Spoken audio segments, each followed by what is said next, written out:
सरकार ने आंगनवाड़ी महिलाओं के मानधन में बढ़ोतरी, पेंशन तथा ग्रेजुएटी लागू करने का आश्वासन देने के बावजूद उसकी अमल बजावनी नहीं होने से सरकार का निषेध करते हुए आंगनवाड़ी महिलाओं ने जेल भरो आंदोलन किया।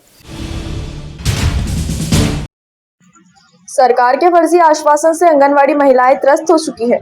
मानधन बढ़ोतरी, पेंशन तथा ग्रेजुएटी लागू करने का आश्वासन देने के बावजूद उस पर क्रियान्वयन नहीं किया गया, जिससे राज्य सरकार का निषेध करने चंद्रपुर तथा गढ़चिरौली जिले की आंगनवाड़ी महिलाएं शहर के गांधी चौक परिसर में एकजुट होकर हजारों की संख्या में मोर्चा निकाला। यह मोर्चा शहर के मुख्य मार्ग से निकलकर जिला परिषद पर दस्तक दी।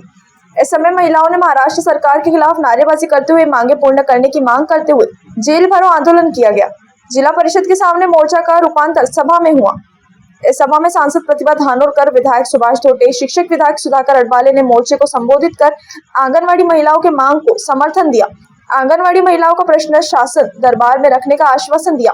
मोर्चे में मार्क्सवादी कम्युनिस्ट के नेता अरुण लाटकर, किशोर जामदार, राजेश पिंजरकर, अरुण भेलके, प्रमोद गोडघाटे, बंडू धोत्रे आदि उपस्थित थे। गढ़चिरौली जिले की 2000 आंगनवाड़ी महिलाएं इस जेल भरो में शामिल होने की जानकारी प्राध्यापक रमेश चंद्र दहीवड़े ने दी।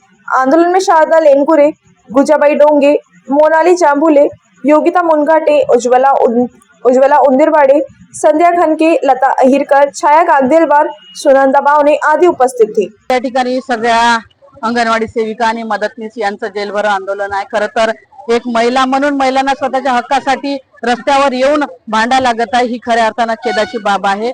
आणि त्यांच्या प्रमुख 3 मागण्या आहे की मानधनात वाढ करण्यात यावी, पेन्शन त्यांना लागू करण्यात यावं आणि ग्रॅज्युटी त्यांना मिळावी।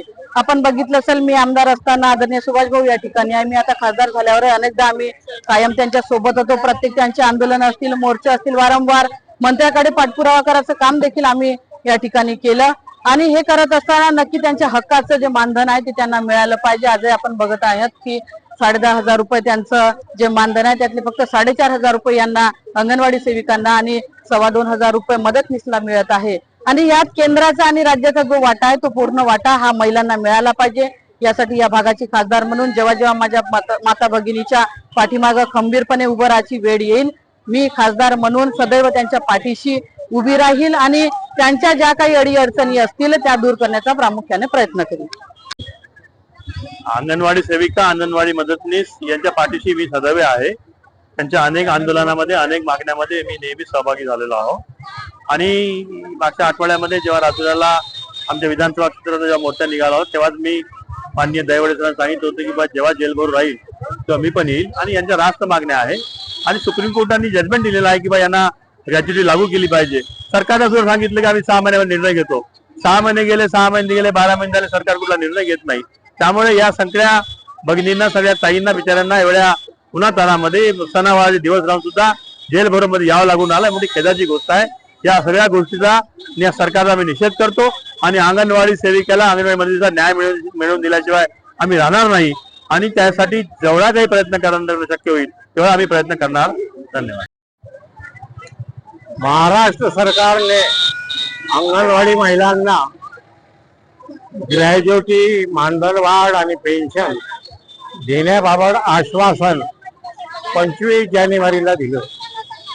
या अंगणवाडी महिलांनी 52 दिवस संप केला होता आणि यांनी आश्वासन दिलं की ग्रॅज्युटी देणार, पेन्शन देणार, मानधन वाढ करणार। 8 महिने लोटत आहे, 8 महिने एकाही मागणीची पूर्तता झाली नाही। आणि म्हणून आज चंद्रपूर आणि गडचिरोलीच्या वतीनं जेल भरो कार्यक्रम केला गेला। गडचिरोली जिल्ह्याच्या जवळजवळ 1,500 महिला जिल्ह्याच्या कानाकोपऱ्यातून आल्या होत्या आणि 2,000हून जास्त चंद्रपूरच्या देखील महिला होत्या।